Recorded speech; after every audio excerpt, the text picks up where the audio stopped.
Hi ನಮಸ್ತೆ ಎಲ್ಲರಿಗೂ ಬೆಳಗಿನ ಶುಭೋದಯಗಳು.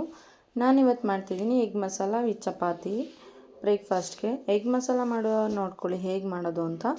6 ಮೊಟ್ಟೆ ಹಾಕ್ಕೊಂಡಿದ್ದೀನಿ. ನಾವಿರೋದು 3 ಜನ ಅಲ್ವಾ, ಸೊ ಹಾಗಾಗಿ 6 ಮೊಟ್ಟೆ, 2ರಿಂದ 3 ಸ್ಪೂನ್ ಆಯಿಲ್, 4ರಿಂದ 3 ಈರುಳ್ಳಿ, 2ರಿಂದ 3 ಟೊಮೆಟೊ, ಚಿಲ್ಲಿ ಪೌಡರ್, ಧನಿಯಾ ಪುಡಿ, ಕರಿಬೇವಿನ ಸೊಪ್ಪು, ಕೊತ್ತಂಬರಿ ಸೊಪ್ಪು ಮತ್ತು ಸ್ಪೈಸಸ್ ಜೀರಿಗೆ, ಮೆಣಸು, ಲವಂಗ, ಏಲಕ್ಕಿ.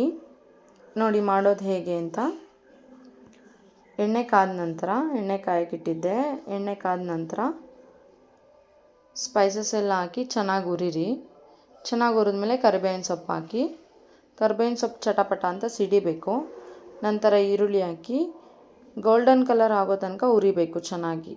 ಅದು ಸ್ಮೆಲ್, ಹಸಿ ವಾಸನೆ ಎಲ್ಲ ಹೋಗಬೇಕು. ಹಸಿ ವಾಸನೆ ಎಲ್ಲ ಹೋದ್ಮೇಲೆ ಟೊಮೆಟೊ ಹಾಕಿ ಟೊಮೆಟೊನೂ ಚೆನ್ನಾಗಿ ಬಾಡಿಸಿ. ಟೊಮೆಟೊ ಚೆನ್ನಾಗಿ ಬಾಡಿಸಾದ್ಮೇಲೆ ಶುಂಠಿ ಬೆಳ್ಳುಳ್ಳಿ ಪೇಸ್ಟ್ ಹಾಕಿ. ಶುಂಠಿ ಬೆಳ್ಳುಳ್ಳಿ ಪೇಸ್ಟು ಹಸಿ ವಾಸನೆ ಹೋಗೋ ತನಕ ಚೆನ್ನಾಗಿ ಹುರಿರಿ. ಹಸಿ ವಾಸನೆ ಹೋಗೋ ತನಕ ಹುರಿದಾದ್ಮೇಲೆ ಸ್ವಲ್ಪ ಅರಿಶಿನ ಪುಡಿ, 2ರಿಂದ 3 ಸ್ಪೂನ್ ಖಾರದ ಪುಡಿ ಹಾಕಾದ್ಮೇಲೆ 2ರಿಂದ 3 ಸ್ಪೂನ್ ಧನಿಯಾ ಪುಡಿ ಎಲ್ಲ ಹಾಕಿ ಚೆನ್ನಾಗಿ ಮಿಕ್ಸ್ ಮಾಡಬೇಕು.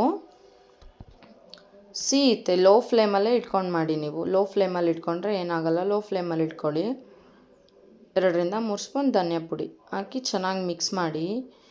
ಮಿಕ್ಸ್ ಮಾಡಾದಮೇಲೆ ರುಚಿಗೆ ತಕ್ಕಷ್ಟು ಉಪ್ಪು, ಮತ್ತು ನಾನು 1 ಲೋಟ ನೀರು ಹಾಕ್ಕೊಂಡಿದ್ದೀನಿ. ನಿಮಗೆ ಜಾಸ್ತಿ ಬೇಕು ಅಂದರೆ ಜಾಸ್ತಿ ಹಾಕ್ಕೊಳ್ಳಿ.